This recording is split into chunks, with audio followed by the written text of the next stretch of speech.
오늘은 그 팔복 중에서 여섯 번째 마음이 청결한 자는 복이 있나니 저희가 하나님을 볼 것이며라는 제목을 가지고 오늘 말씀을 나누기로 합니다. 어, 해가 많이 짧아졌습니다. 옛날에는 지금 이 시간에는 당연히 해가 중천에 떠 있고 그리고 또 예배를 마치고 난 다음에도 여전히 날씨가 환하였는데 지금 이 시간에는 벌써 어둠이 내리고 또 안식일의 그 시간 속으로 들어갔습니다. 그리고 또 이 제가 보니까는 거의 마지막 이 가을을 접어들 때쯤 바람이 세게 부는 것 같아요.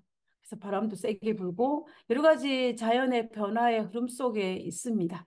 또 그렇지만 하나님께서 당신의 백성들을 지켜주실 것이고 또 하나님께서 우리와 함께 하신다는 그 마음을 가지고 여러분의 마음에 큰 위로와 또 복을 누리는 저희들이 되었으면 좋겠습니다. 자, 오늘은 여섯 번째 팔복 중에서 마음이 청결한 자의 복에 대해서 한번 살펴볼 건데요. 여러분, 이 팔복이 마태복음 5장에 있지 않습니까? 마태복음 5장에 팔복이 등장하는데 이 팔복이 예수님의 생애 3년 6개월의 그 사역 중에 어느 위치에 하냐면 거의 한 가운데 시작됩니다. 우리가 보통 마태복음 5장이기 때문에 예수님의 사역 초기에 등장하는 것 같지만 실제로 산 위에서 하나님께서 이제 팔복을 낭독하시고 열두 제자를 확정하시고 그러고 난 다음에 이제 하나님의 나라를 선포하시는 그 장면은 예수님께서 사역을 하신 지 거의 1년 반 이상이 지나고 난 다음에 그러고 난 다음에 거의 한 2년 정도 지났다고 볼 수 있을 것 같아요. 그때에 이제 이 팔복을 선언하시는 것을 볼 수가 있습니다. 이 여섯 번째 복을 우리가 오늘 한번 살펴보게 될 텐데요. 우리가 지금까지 살펴본 것처럼 이 팔복은 우리가 팔복의 그 단계를 통하여서 그리스도인, 하나님의 참된 백성으로서의 그리스도의 삶의 성장 단계를 한 단계 한 단계 그 나아가는 방향으로 구성이 되어 있습니다. 그래서 팔복의 이 순서는 굉장히 중요한데요. 그 순서의 그 계단을 따라서 우리가 점점점 하나님께서 바라시고 원하시는 이 참된 그리스도의 삶을 살게 되는 그러한 것들을 이제 나누시게 된 것입니다. 그런 것들을 통해서 한 단계 한 단계 나아갈 때마다 하나님께서 그 복을 허락하시는 것을 볼 수가 있는데요. 우리가 이 첫 번째 복을 다시 한번 정리를 해보면 첫 번째 복은 심령이 가난한 자의 복이었습니다. 심령이 가난한 자는 간단하게 다시 설명하면 이 나 자신을 바라봄으로 말미암아 하나님이 절대적으로 필요하다는 걸 깨닫는 거예요. 그래서 정말 가난한 자처럼 하나님을 찾고 찾는 그 복이 바로 심령이 가난한 자의 복입니다. 그다음에 두 번째는 애통하는 자의 복입니다. 애통하는 자의 복은 자신을 바라봄으로 해서 자기의 죄 때문에 자신의 죄를 이기지 못하는 것으로 말미암아 가슴 아파 애통하는 그 복이 바로 두 번째 복입니다. 다음 세 번째는 온유한 자의 복입니다. 이 온유한 자의 복은 자신의 그 처지를 깨달아서 오직 하나님만 바라보는 복이에요. 그래서 이 온유는 이 하나님이 절대적으로 필요하다는 것을 깨달아서 그것으로 말미암아 내 감정을 제어하고 또 다른 사람에게 너그럽고 온유한 마음을 가지는 그것을 바로 온유한 자의 복입니다. 이 네 번째 복은 의에 줄이고 목마른 자의 복입니다. 이거는 하나님의 은혜가 아니면 결코 살 수 없음을 깨달아서 하나님의 은혜를 그리고 하나님의 성령을 간절히 사모하는 복이라고 볼 수 있는 것입니다. 팔복 중에서 우리 크게 두 부분으로 나눌 수가 있는데요. 이 앞에 네 복과 후반기에 등장하는 이 네 복을 나눌 수가 있는데 앞에 등장하는 이 네 가지의 복은 이 하나님 앞에서 우리가 어떤 그리스도인의 모습으로 살아야 할 것인지를 보여주는 것입니다. 그래서 하나님 앞에서 그리스도인으로서 어떤 자세를 가져야 또 이 복을 누릴 수 있는지를 나타내는 것입니다. 그리고 이제 나머지 네 복은 우리가 사람과 사람과의 관계에서 그리스도인이 어떤 품성을 가져야 하는지 그것을 살펴보면서 누릴 수 있는 복입니다. 그래서 다섯 번째는 뭐냐면 긍휼히 여기는 자의 복입니다. 이거는 하나님께 긍휼히 여김을 다시 말하면 우리가 하나님께 자비를 받은 사람으로서 다른 사람에게 자비를 베풀어야 한다는 그 복이 바로 다섯 번째 복입니다. 그리고 오늘 살펴볼 복은 마음이 청결한 자의 복입니다. 마음이 청결한 자의 복인데 이 여섯 번째 사람과 사람의 관계에서 두 번째인 이 마음이 청결한 자의 복이 무엇인지를 오늘 우리가 한번 살펴보도록 하겠습니다. 저는 개인적으로 이 팔복 중에서 마음이 청결한 자가 받는 이 복, 하나님을 볼 것임이란 이 복이 정말 개인적으로 너무 좋습니다. 물론 다른 복은 천국이 저희 것이며 땅을 기업으로 받을 것이며 위로를 받을 것이며 또 이런 여러 가지 복들이 많이 있지 않습니까? 그 복도 정말 정말 좋지만은 그러나 지금 이 시간 우리가 이 땅에서 살아갈 때에 정말 우리에게 필요하고 나 자신에게 필요하고 정말 좋은 복은 저는 마음이 청결한 자의 복이 아닐까라는 생각을 개인적으로 하게 됩니다. 제가 왜 그런 생각을 하게 되었냐면요. 우리가 성경에 보면은 이 욥이 등장하지 않습니까? 이 욥은 이해되지 않은 절망 가운데에서 방황할 때에 그 모든 문제를 해결하는 그 키가 뭐였냐면 그가 하나님을 만나는 것이었습니다. 하나님을 만나고 난 다음에 욥은 자신의 모든 문제를 다 해결해요. 그리고 두 번째 이 하박국 선지자는 하나님 당신은 실수하지 않으십니까? 라는 그 부르짖음으로 말미암아 정말 자기가 이해되지 않은 상황 때문에 방황하고 있는데 그가 하나님을 만나고 나서 이 모든 문제를 해결하는 것을 볼 수가 있습니다. 그리고 우리가 너무나 잘 알고 있는 예수님의 제자들도 예수님의 십자가에 못 박아서 그가 예수님의 그 죽으심으로 말미암아 이 굉장히 방황을 많이 했습니다. 많이 힘들었어. 말할 것도 없죠. 그들은 무서워서 도망가고 무서워서 문을 닫는 그런 모습으로 성경에 등장합니다. 그러나 그들이 바뀔 수 있었던 것은 뭐예요? 부활하신 예수님을 만나고 난 다음에 완전히 바뀌는 것을 우리가 볼 수가 있습니다. 그래서 예수님을 만나는 경험은 오늘 이 땅에서 당하는 수많은 복잡하고 어렵고 힘들고 우리 마음을 괴롭게 하는 많은 문제들을 해결해 줄 수 있는 키라고 볼 수가 있다는 것입니다. 마치 안개가 저기 끼어서 한 치 앞도 볼 수 없는 상황인데 해가 돋아서 그 모든 안개가 소리 없이 거치고 그리고 그로 말미암아 멀리 내다볼 수 있는 정말로 그 앞이 뒤가 저 다 눈으로 볼 수 있는 그 상쾌함 그것이 바로 하나님을 만나는 자가 누릴 수 있는 복이라는 것입니다. 그래서 하나님을 만나면 성경에서 보면은 많은 문제들이 해결되는 것을 우리가 볼 수가 있습니다. 저는 개인적으로 신앙생활을 하면서 가장 힘들고 또 가장 어려웠던 부분이 뭐냐면 하나님의 뜻을 잘 모른다는 거예요. 하나님의 뜻을. 그래서 제가 성경을 읽으면서 하나님 뜻과 나의 뜻을 분리해 보기도 하고 그리고 하나님의 일과 나의 일 그리고 타인의 일을 나누어 보기도 하지만 그러나 하나님 뜻을 알고 하나님 뜻대로 산다는 것은 그리고 또 하나님 뜻을 알아서 믿음으로 하나님의 시간을 기다리는 것은 제가 개인적으로 볼 때는 정말로 쉬운 일이 아니고 어려운 투쟁이었다는 것입니다. 하나님의 시간을 기다리고 싶은데 어떻게 해요? 즐거운 마음으로. 왜냐하면 하나님의 뜻을 알기 때문에. 그러나 저희 개인적인 제 신앙생활의 모습을 보면 어떨 때는 하나님의 시간을 기다리는 것이 자포자기로 기다립니다. 어떨 때는 악을 쓰면서 기다려요. 그리고 어떨 때는 모든 힘이 빠진 상태로 어쩔 수 없는 상황 속에서 기다립니다. 그리고 작은 실처럼 느껴지는 희망을 그것만을 붙들고 기다리고 있어요. 정말로 즐겁게 기다리고 싶은데 그러지 못하는 저의 모습을 봅니다.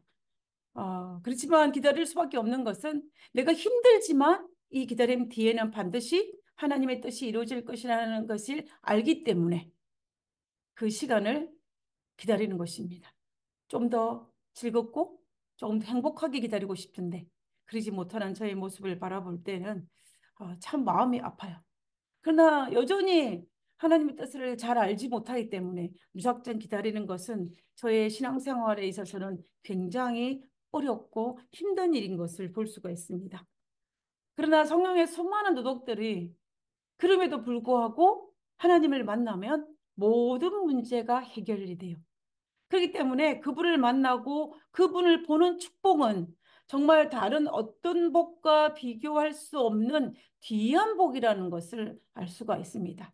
그 축복이 얼마나 귀하고 아주 큰 축복이라는 것을 우리가 우리 신앙생활을 하면서 성경을 읽으면서 우리는 더 확실히 알게 되는 것 같아요. 그래서 오늘 이 팔복 중에서 여섯 번째, 마음이 청결한 자가 누리는 그 복, 하나님을 볼 것이라는 그 복을 우리 모두가 누리게 되기를 간절히 바라면서 오늘 말씀을 살펴보고자 하는 것입니다. 자, 그러면 마음이 청결한 자가 누리는 이 복을, 어, 하나님을 보는 이 복을 누리기 위해서는, 하나님을 보는 복을 누리기 위해서는 마음이 청결한 자가 되어야 되는데, 도대체 이 마음이 청결한 자가 무슨 뜻인지를 우리가 알아야 되지 않겠습니까? 이 마음이 청결하다는 이 청결의 헬라의 원어가 카타로스입니다. 카타로스.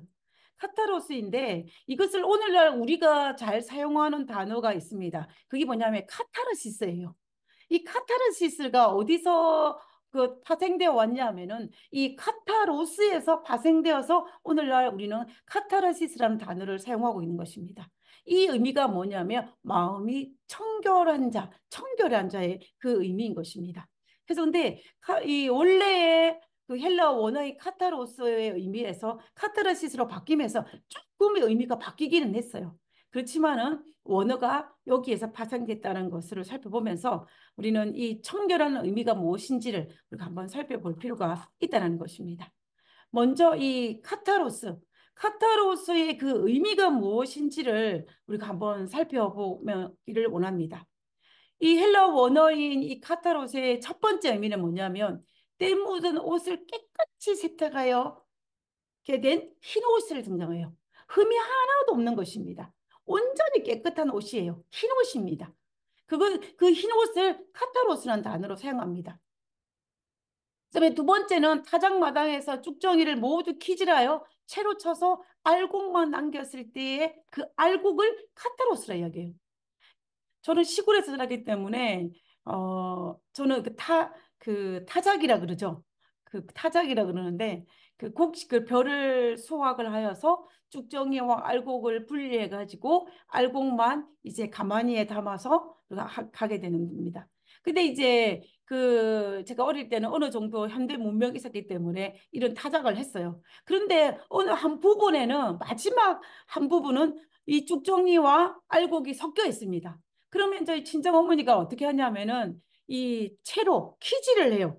키질이 어떤 것인지 아시죠? 키질을 하면은 그 바람이 불 때 키질을 하면은 잘 됩니다. 그 키질을 이렇게 하면은 이 가벼운 쭉정이는 날아가고 그리고 무거운 이 알곡은 이 키에 남아 있는 것을 볼 수가 있어요. 그래서 온전히 쭉정이와 알곡을 분리해내는 것입니다. 그러면 이 알곡에는 이 키질을 많이 하면 많이 할수록 이 곳에는 쭉정이는 없고 알곡만 남겨지게 되어 있어요. 그래서 순수한 이 알곡만 남겨질 이것을 카타로스라고 이야기하는 것입니다. 자, 그다음에 세 번째는 물을 전혀 타지 않은 순수한 우유, 포도즙. 여러분 포도즙을 만들어 보신 경험이 있을 것입니다. 포도를 넣고 물을 하나도 안 넣고 끓인 첫 번째 그 원액, 그것을 카타로스라고 이야기하는 것입니다. 그래서 금으로 따지면 99.999%의 순금을 의미합니다.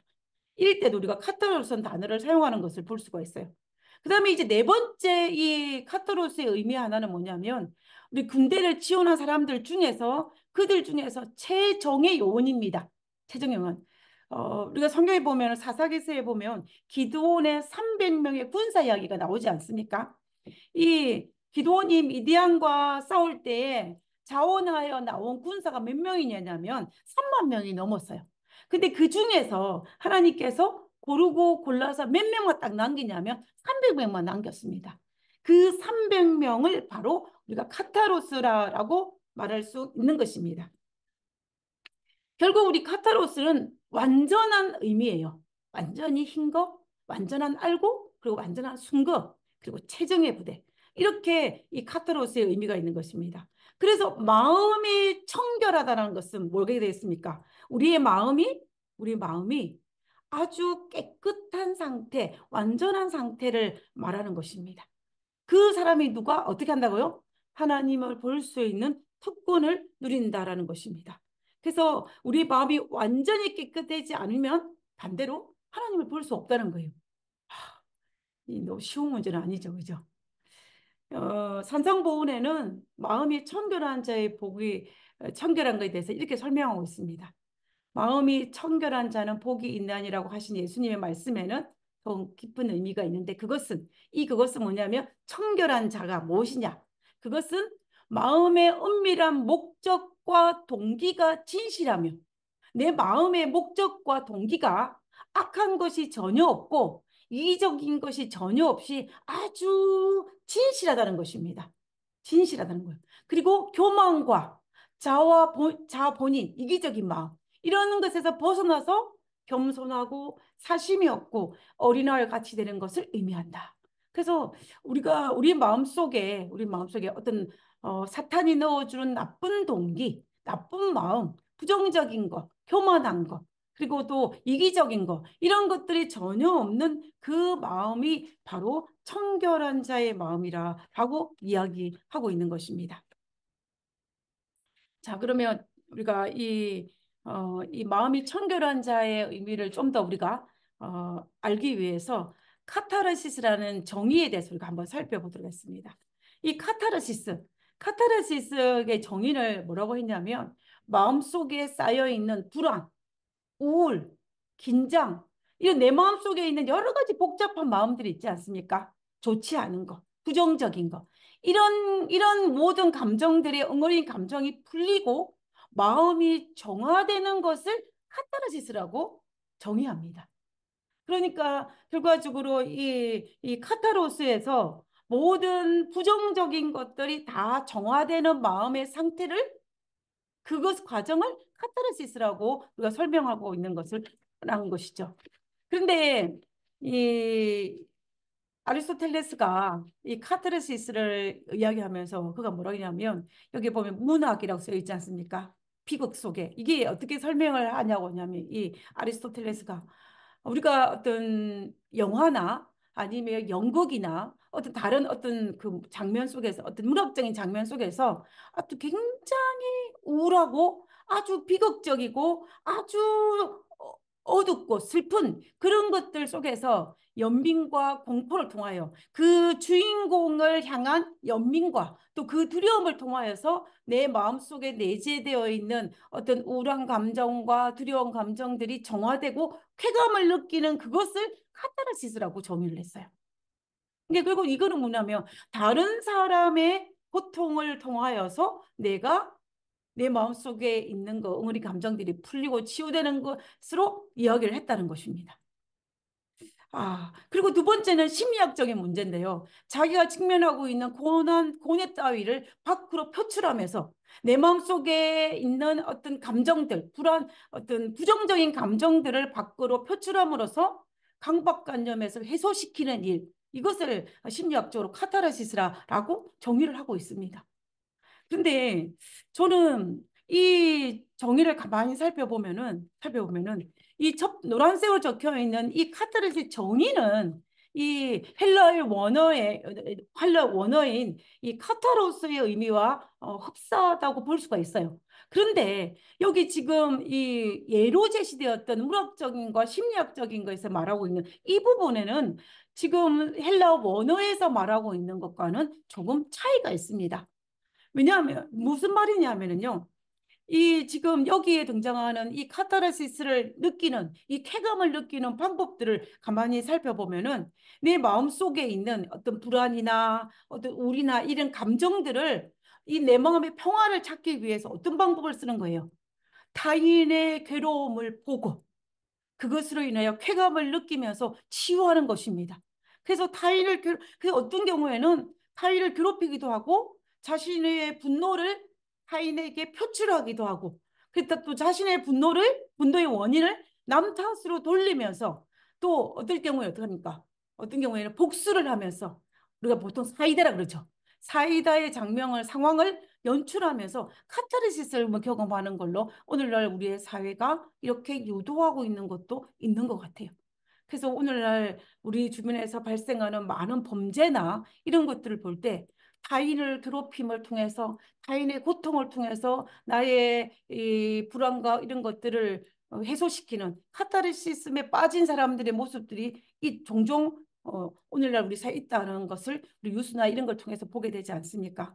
그래서 결국은 오늘날 우리의 사회가 이렇게 비방하고 또 폭력적이고 또 이런 여러 가지 안 좋은 것들 얼룩진 것은 이 카타르시스로, 즉 다시 말하면 내 마음 속에 있는 이런 모든 부정적인 감정을 중화시키는 것을, 이런 것을 잘못 이해함으로 말미암아 우리에게 이루어진 현상이 아닐까라는 생각을 조심스럽게 해볼 수밖에 없다는 것입니다. 우리가 이 카타로스에서 온 이 카타르시스의 그 의미를 잘 이해를 한다면 진정한 카타르시스는 뭐냐면 우리의 마음 속에서 일어나는 온갖 부정적인 것, 여기 표현한 불안이나 우리나 긴장, 이런 부정적인 모든 감정들을, 내 마음에 있는 이 감정들을 선악의 대쟁투의 관점에서 본다면 이것이 어떻게 선이 승리한 상태를 말하는 것입니다. 그것이 어떤 방법이 아니라 사탄이 넣어주는 온갖 교만과 이기적인 것, 어떤 부정적인 이런 모든 것들을, 그런 감정에서 벗어나는 것이 바로 카타르시스라고 볼 수가 있는 것입니다. 우리가 이것을 쉽게 보면 어떤 거로 볼 수 있냐면 어, 바닷물에, 큰 바닷물에 돌을 던져요. 돌을 던지며 돌을 던지고 던져도 큰 바다는 어떻게 됩니까? 여전히 그 잔잔함을 유지하는 거예요. 우리 마음속에 여러 가지 불안과 이런 것들이 있다 할지라도 그 모든 것들을 수용하고 그 모든 것들을 선으로 극복할 수 있는, 그걸 바꿀 수 있는 상황을 바로 카타르시스라고 이야기하는 것입니다. 얼마 전에 나파교회 소그룹 카톡방에 이 꽃나무 밭이라는 소그룹이 있어요. 그 카톡방에 뭐 어떤 시가 하나 올라왔습니다. 근데 그 시를 보면서 이것을 정말 잘 묘사하고 있는 시라서 제가 잠깐 소개를 하기로 합니다. 이 고요와 평안이 평온입니다. 고요와 평온이 나를 이끈다. 마음의 일령임도 거센 파도도 내 마음의 평안을 빼앗지 못한다. 쉴만한 물가, 잔잔한 호숫가로 나를 인도하시니 나를 뿐이다. 매일 마주치는 문제들이 나를 침몰시키려 해도 평온을 유지하려 한다. 살다 보면 얼마나 많은 것을 마주해야 하는가. 얼마나 자주 울적해질 때가 많은가. 그래도 평정심을 잃지 않고 감사로 모든 것을 마주한다. 호수에 많은 돌을 던져도 깊은 물은 모든 것을 담듯이 내 마음 큰 호수 되어 모든 것을 수용하고 품으려 한다. 고요와 평온은 나를 견인해주는 힘이요 축복의 시작임을 알게 된다. 결과적으로 내 마음의 평안을 깨는 수많은 것들, 내 마음이 아무 일도 없어서 평안하다, 안전하다가 아니라는 것입니다. 오늘 사람들과 섞여 살면서 내 마음이 여러 가지 복잡하니까 어떻게 합니까? 사람을 떠나서 어디로? 저 숲속에 혼자 있기 원해서 떠나는 것입니다. 그렇다고 해서 그의 마음속에 평안과 고요가 찾아오는 것은 아니에요. 여전히 우리의 삶 속에는 이 바다가 출렁이는 것처럼 우리의 평안을 깨기 위해서 일렁거리고 우리를 침몰시키는 여러 가지 복잡한 문제들은 항상 발생합니다. 그러나 그럼에도 불구하고 우리의 고요와 평안한 마음을 유지하는 것이, 그것이 바로 마음이 청결한 자고 진정한 카타르시스를 누리는 거라는 것입니다. 왜 이것이 마음이 청결한 자와 카타르시스라고 했냐면은 사탄은 우리가 죄 짓게 하기 위해서, 우리를 침몰시키기 위해서, 우리를 죄인으로 만들기 위해서 여러 가지 복잡한 감정을 줄 때 그것을 배격하고 우리의 마음의 평안을 유지하기 때문에 마음이 청결한 자라는 것입니다. 자, 그러면 우리가 어떻게 청결한 마음을 가질 수 있을까라는 질문이에요. 사탄이 우리의 마음의 평안을 깨기 위해서 여러 가지 부정적인 상황과 부정적인 감정들을 넣어줄 때 우리가 어떻게 이런 마음을 가질 수 있을 것인지를 우리가 한번 그 비결을 찾아볼 필요가 있다는 것입니다. 우리는 이 대답을 가지기 위해서는 무엇을 봐야 되냐면요.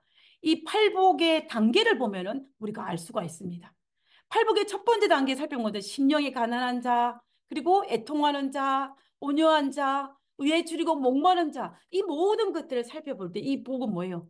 하나님을 절대적으로 필요한다는 것을 깨닫고 하나님을 찾고 찾고 그리고 또 하나님을 절대적으로 신뢰하는 것. 어떤 상황과 어떤 형편과 어떤 처지에 있다 할지라도 하나님께서 나를 인도하신다는 것을 믿고 불평, 불만 없이 나를 가장 잘하신 하나님께서 나의 가장 좋은 것을 주신다는 것을 믿고 내 마음의 평온을 유지할 수 있는 것입니다. 그래서 이 앞에 등장한 이 네 가지 복을 누릴 때에 우리 사탄이 그 어떤 마음을 우리에게 넣어준다 할지라도 우리는 어떻게 되는 것입니까? 우리는 그 죄에 동화되지 아니하고 어떻게 죄와 상관없는 사람, 마음이 청결한 사람. 사탄이 우리의 마음에 악한 감정을 줘서 내 마음을 요동치게 하지만 그러나 여전히 내 마음의 평안과 고요를 가질 수 있는 것은 바로 하나님에 대한 절대적인 신앙을 가져야만이 바로 이 카타로스, 마음이 청결한 자, 진정한 카타르시스를 누릴 수 있다라는 것입니다. 우리가 마음이 청결한 자의 마음을 좀 더 알기 위해서 우리 성경절을 하나 봤으면 좋겠는데요. 히브리 12장 14절에 있는 말씀입니다.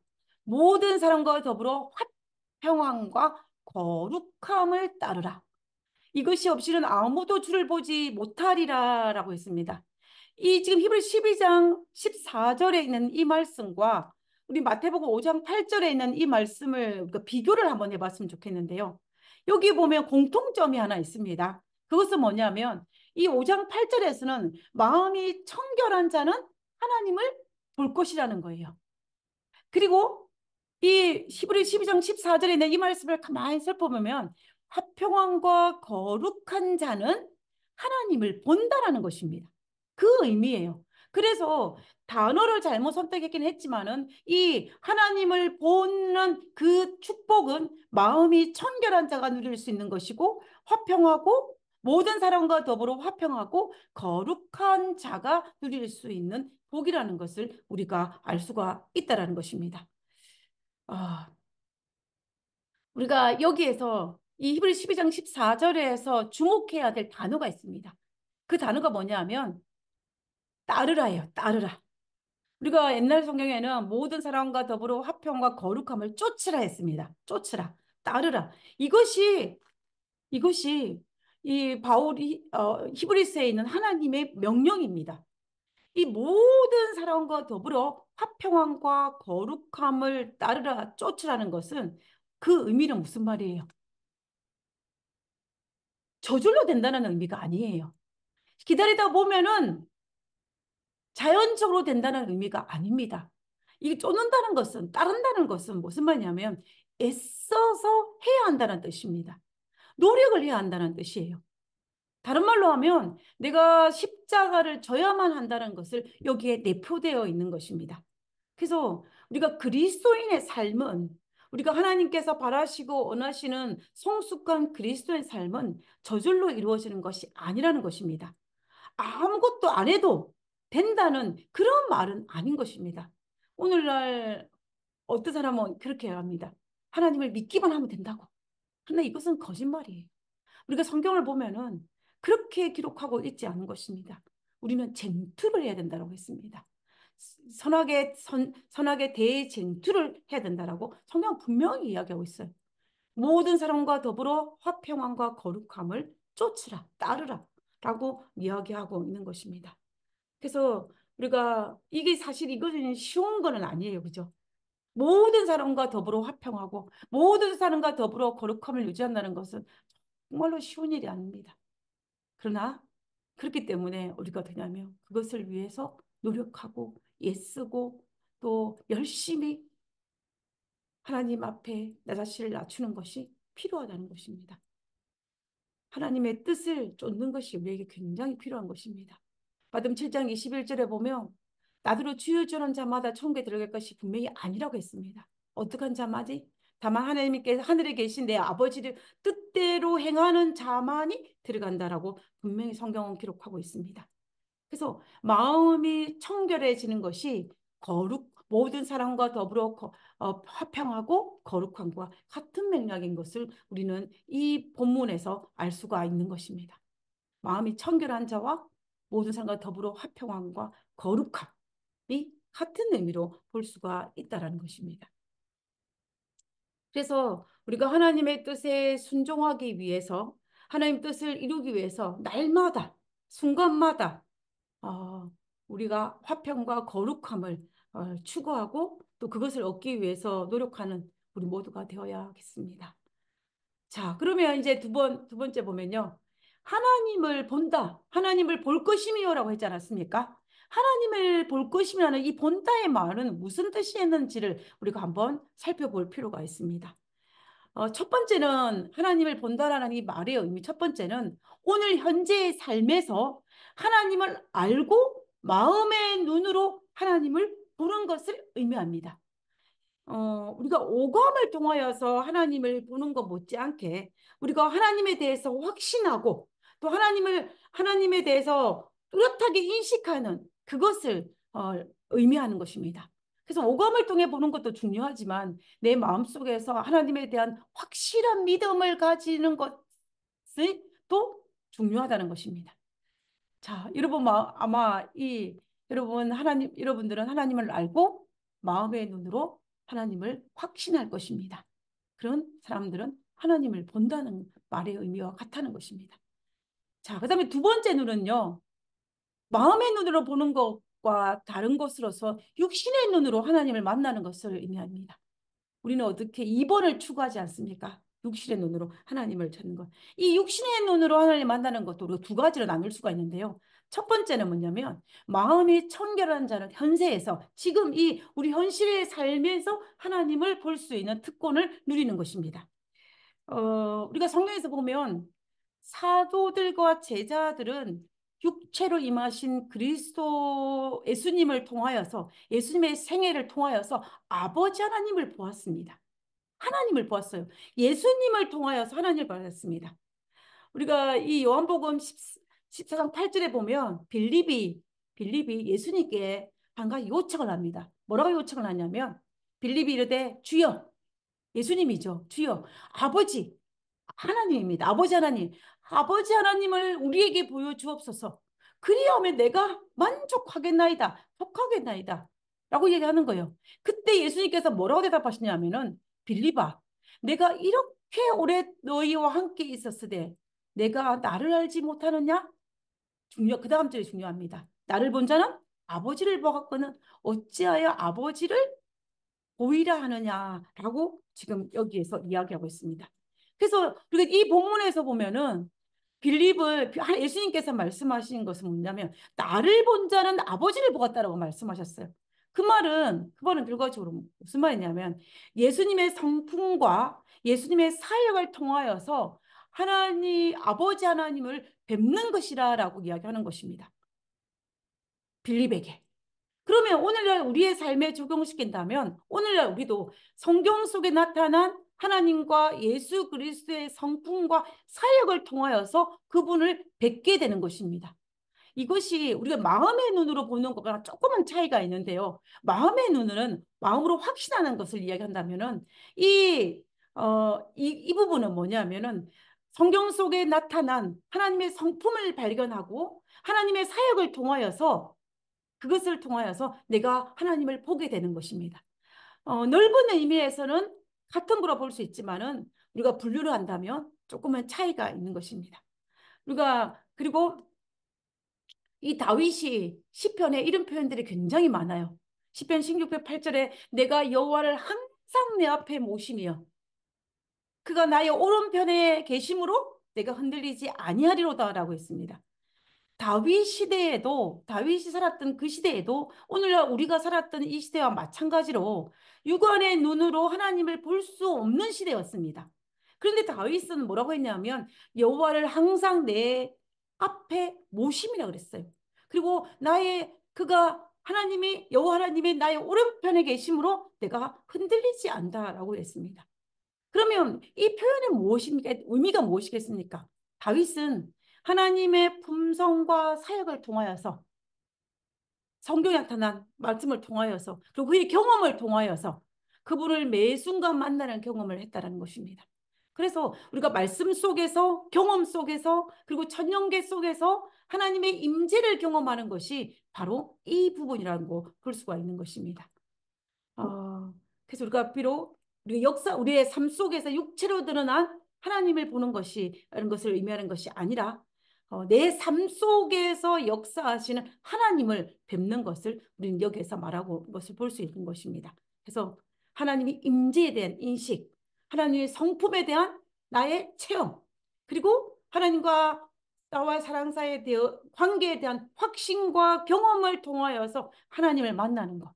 이것이 바로 하나님을 보는 것을 의미하는 것입니다. 우리는 마음이 청결한 자가 누리는 이 축복을 우리 삶 속에서 누리는 것이 필요합니다.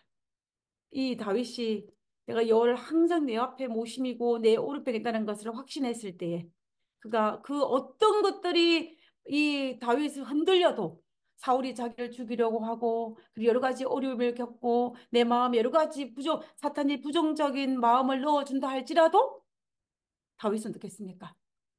하나님에 대한 그 신뢰 또 하나님이 함께 하신다는 그 임재에 대한 경험으로 말미암아 그런 그의 마음속에 뭐가 평온과 화평을 잃어버리지 않을 수 있다는 것입니다. 그래서 내가 흔들리지 않는다는 거예요. 사탄의 그 유혹에 넘어가지 않는다는 것입니다. 내 마음의 부정적인 생각이 나를 사로잡지 않겠다는 이야기예요.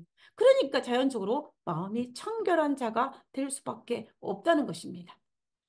자, 그 다음에 이제 육신의 눈으로 하나님을 만나는 거의 두 번째 의미는 뭐냐면 하늘에서 하나님을 보는 것입니다.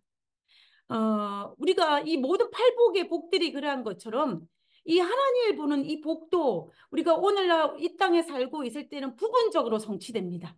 부분적으로. 그러나 미래에 우리가 그 천국에 가게 되면 하늘나라에 가게 되면 완전한 성취를 보게 되는 것입니다. 그 사도 바울이 뭐라고 했습니까? 우리가 지금은 거울로 보는 같이 희미하지만 내가 지금은 부분적으로 보지만 그러나 그때에는 언제예요? 우리가 하나님 재림하시고 난 다음에 예수님을 볼 그때에는 얼굴과 얼굴을 대하는 것처럼 볼 것이라고 했습니다. 그러므로 마음이 청결한 자는 하나님을 볼 수가 있습니다. 마음이 청결한 자는. 마음이 청결하게 하는 것 외에 하나님의 얼굴을 뵐 수 있는 다른 방법은 없다는 것입니다.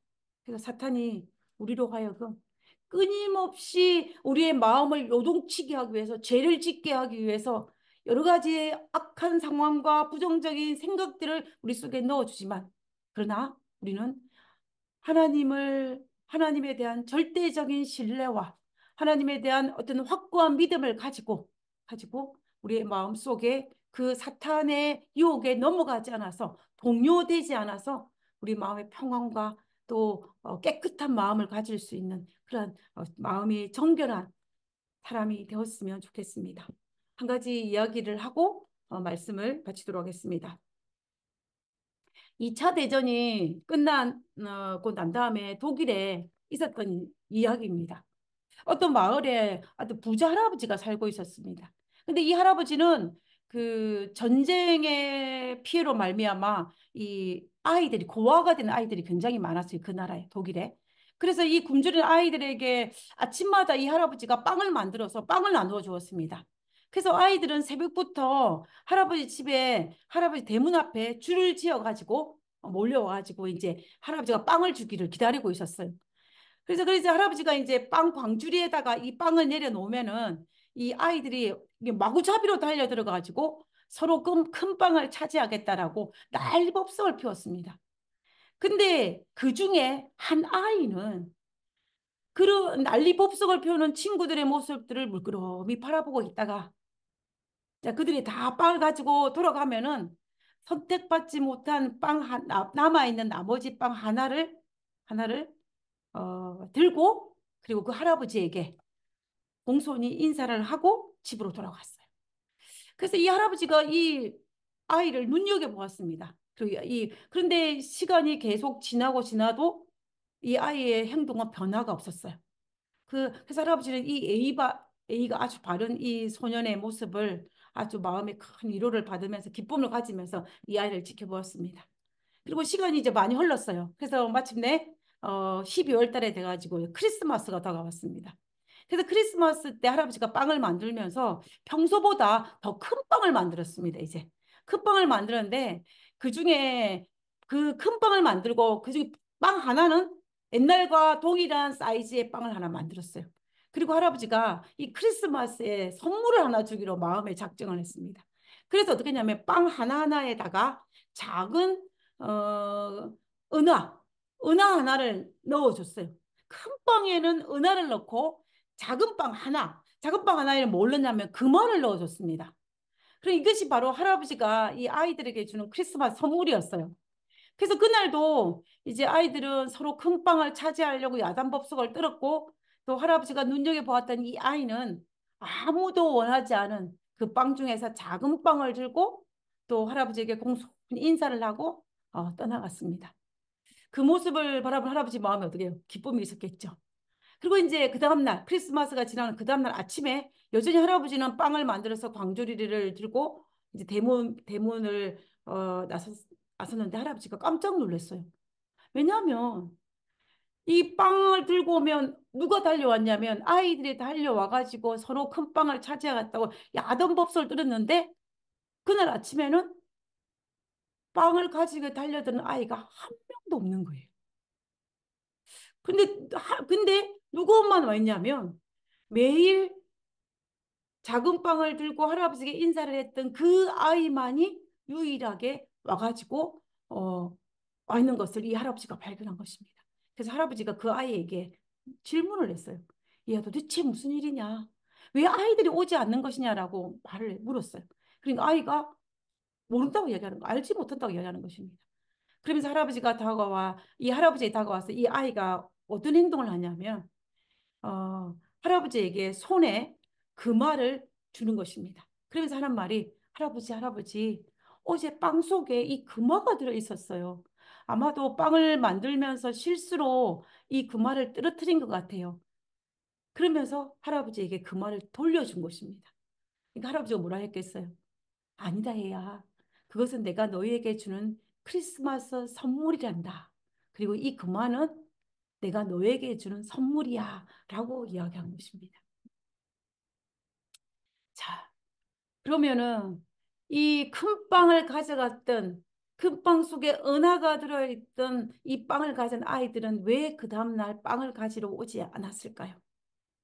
아마도 빵 속에 있는 은하를 발견한 아이들은 할아버지가 은하를 내놓으라고 할까 봐서 두려워서 빵을 받으러 오지 못했던 것입니다. 이 큰 빵을 차지하려고 했던 이 아이들은 은하에 대한 그 욕심 때문에 누구의 얼굴을 볼 수 없었던 거예요. 할아버지의 얼굴을 볼 수가 없는 것입니다.